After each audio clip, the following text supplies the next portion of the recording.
The online world was outraged by the choice of the lead. Rachel Zegler has been described as a walking PR disaster. Her name is Rachel Zegler, an American actress and singer of Colombian and Polish descent. I'm a narcissist. General public did not know of her, has not heard her speak, sing, breathe, just pictures. The world was outraged because they did not think she was pretty. Let's get real. They thought she was ugly. Rachel Zegler is the prime example of how you should never think that you're bigger than the project. Rachel Zegler's career took a sharp, unforgiving turn, a moment when the promise of a theater comeback crumbled into backstage chaos. Imagine gearing up for what should have been a triumphant return as Eva Peron, only to have everything unravel in a storm of tantrums, tension, and internal rebellion. What do you do when the stage that once illuminated your talent turns into a battlefield, and insiders finally declare, "We refuse to work with you"? Welcome to the untold drama behind the scenes, where one star's downfall is rewriting the rules of the game. The partner in crime and one of the most entitled, Yes, I deserve to be paid for every hour that it is streamed online. toxic, I'm a narcissist. man-hating, He's not going to be safe for the prince. nasty, the last part, her words, who single-handedly actually annoyed everyone so bad they skipped this mess. Well played. It all started with a promise, a career-defining leap from the sunny realms of Disney to the more challenging, revered stage of Broadway. When Rachel Zegler was cast as Eva Peron, the buzz was undeniable. Critics hailed it as a bastion of modern theatrical reinvention, and fans braced themselves for a revolution in musical performance. For a moment, the lights shone brightly on her, as if destiny had finally chosen its favorite star. Yet beneath the red carpet glitz and congratulatory tweets, subtle hints of backstage tension were already making themselves known. Behind those luminous rehearsals and carefully curated social media posts, murmurs began to circulate. Disagreements with vocal coaches, last-minute costume changes, and the promise of something far more intense brewing behind closed doors. Though everything appeared promising on the surface, the stage was steadily being set for a dramatic unraveling that would soon capture everyone's attention. So, what's it like to be in a movie with Helen Mirren and Lucy Liu? Great. Okay. I'm honored. I don't know why I sound so angry right now. I'm honored. Am I a psychopath? No, I've been getting a lot of questions about how do I feel? I feel amazing. We start kind of soon, and I'm just like... Beneath the dazzling expectations and glamorous press, the rehearsals morphed into a pressure cooker of creative clashes and mounting frustrations. Not all that glittered backstage was gold.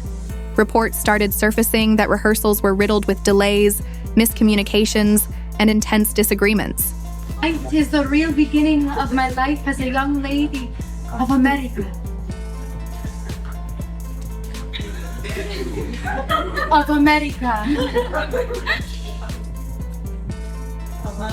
Hours that should have been spent honing a groundbreaking performance turned into battlegrounds. Cast members whispered about a series of contentious moments, missed cues, heated exchanges with vocal coaches, and impromptu script rewrites that left everyone scrambling. In private conversations, insiders described a growing unease where each rehearsal seemed to amplify not the art, but the mounting strain of diverging visions. As secrets leaked and tensions escalated, the fairy tale facade began to crumble, setting the stage for an explosive confrontation that no one could have predicted. Well, Rachel was desperate to play Eva Peron. You know, it was her idea, and we saw an audition tape, and she was absolutely sensational. You know, she worked with our musical supervisor in New York on the material. Her versions of the songs were terrific. Then came the moment when frustration could no longer simmer beneath the surface. A critical rehearsal marked a dramatic turning point, as tensions exploded into chaos unforeseen by anyone. It happened in real time. A significant scene paused mid-performance as voices rose and tempers flared. One cast member's break meant more than a missed cue. It was the spark that ignited a full-scale rebellion. Reports revealed that around this time, an explosive outburst disrupted the entire session. Words exchanged, frustrated glances, and a sudden palpable shift in the mood of the room. Amid the commotion, it wasn't merely about artistic differences. It was a deep-rooted clash of egos and expectations. Behind closed doors, whispered criticisms turned into hard-edged demands, and the cast began to understand that this wasn't just another rehearsal disaster. It was the point of no return, where personal grievances fused with a collective need for change. propelling the ensemble towards a united stand that promised to rewrite the fabric of the production. Why is she starring in the West End version of Evita? I don't understand it. Is what I would say if I had no taste. Rachel Zegler, oh my god. When are you guys gonna see how much of a powerhouse she is? I love Rachel Zegler so much. I just want to let you guys know that I will be sat front and center to see this icon slay Evita. Oh my god, I can't wait. I am gonna see it when it first opens. I already know that. I can't wait to see this diva. Oh my god. In the wake of that explosive turning point, the cast found unity in the chaos. No longer willing to tolerate endless meltdowns and unchecked self-importance, they banded together with a message that was impossible to ignore. Behind closed doors, a discreet but determined coalition of lead ensemble members, supporting actors, and even veteran vocal coaches began to document every incident, from missed cues to blatant dismissals of direction. These weren't isolated grievances, they formed the foundation of a growing consensus. Either the show could reclaim its integrity, or it would suffer irreparable damage.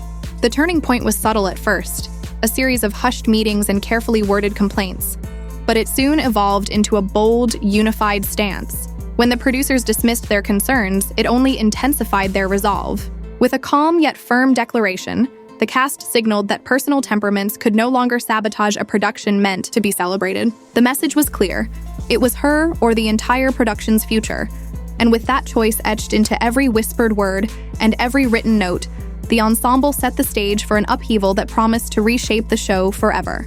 Like, I'm the first to admit when I saw her interviews, I hated her. I was like, ew, how snide. Ugh, how condescending. And then I was like, well, wait, she's acting it up. They told her to do that. You can't tell me this young woman was cast in such an iconic role and went, thanks, I hate it.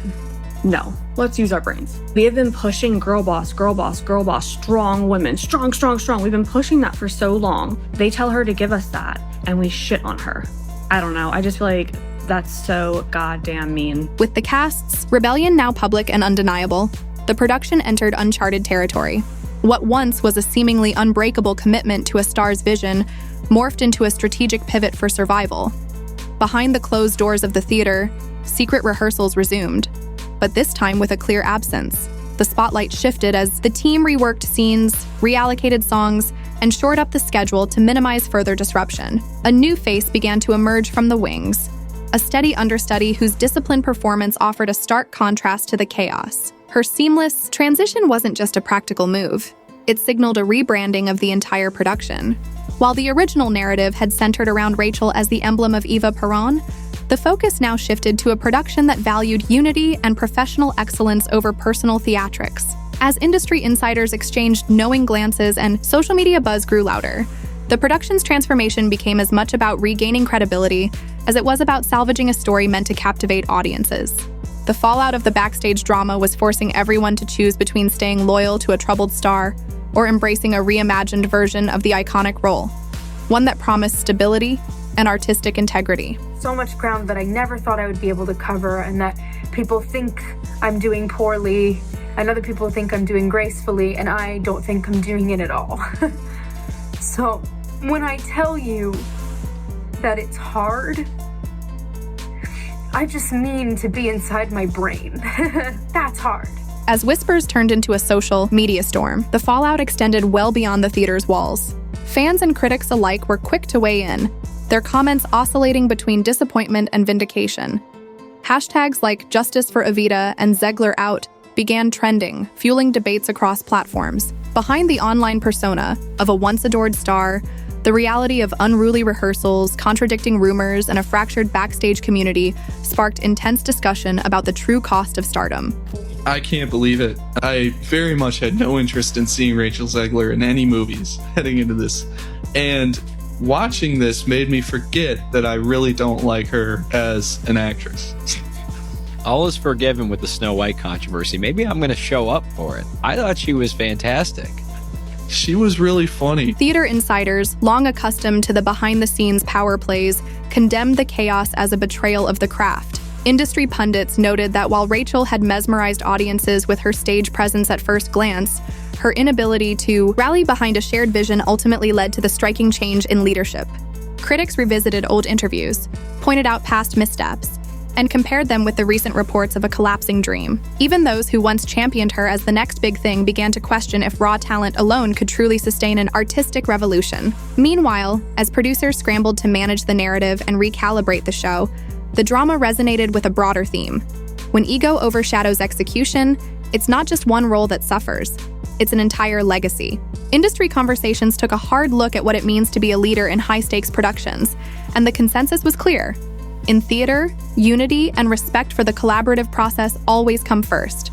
Say, if I'm going to stand there 18 hours in a dress of an iconic Disney princess, I deserve to be paid for every hour that it is streamed online. As the dust settles on this theatrical upheaval, the story becomes a stark reminder that talent alone isn't enough to keep the show running, when unity and discipline take center stage.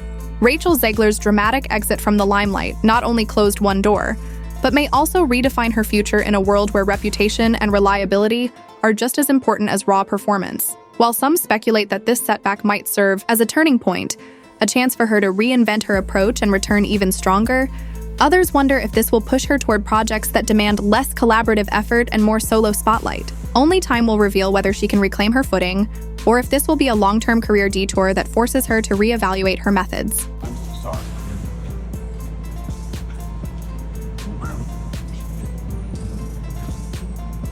Rachel, you got time to count some autographs for us, Rachel? Rachel, please. Rachel, let's go. Got time. Thank you, Rachel. Maybe on the way out? For now, the production moves forward under new leadership, embracing a renewed sense of collective purpose and artistic integrity. The cast's bold stand not only rejuvenated the show, but also ignited a broader conversation about the cost of individual brilliance when it undermines a shared vision. It's a reminder that in theater, as in life, every role, on and off the stage, demands accountability and respect. If you found this behind-the-scenes drama as riveting as we did, make sure to hit that like button, subscribe for more in-depth stories, and ring the bell so you never miss an update on the latest in stage and screen controversies. Let us know in the comments. Do you think Rachel will bounce back? Or is this just the beginning of a new chapter for her career?